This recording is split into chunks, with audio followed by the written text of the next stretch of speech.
ji tsoron ubangiji fa. Why would tell everybody for Nigeria go stay for house, go stay for house? Kuma, there is no provision for the people, no food provided for people. You are telling them to go stay for a house. Nigerians are struggling by themselves. Everybody is struggling for what you will eat. The woman selling akara, the one selling fish, and the one doing okada is an everyday struggle about it. You are telling everybody go stay for house, no make provision like other people abroad, make provision for their citizens. And they tell everybody quarantine, go stay for house, go sleep, go quarantine. Quarantine over. Everything for Nigeria na daga na lie like Laya Muhammad.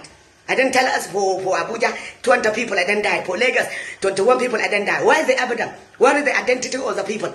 Everything in Nigeria for lie.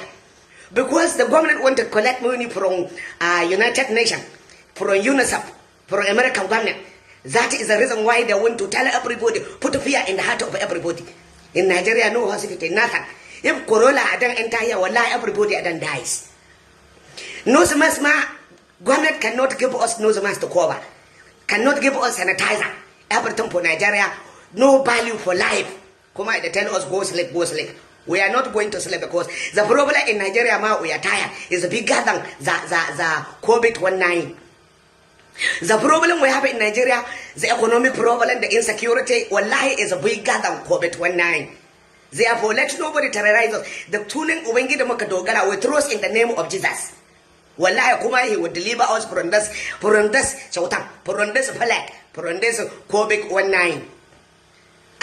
No provision for your people. Kuma you're telling everybody go sleep. Haba Nigeria. Which is orang uwengi de pa. Pure God Nigeria. Wallahi pure God pa. Pure God.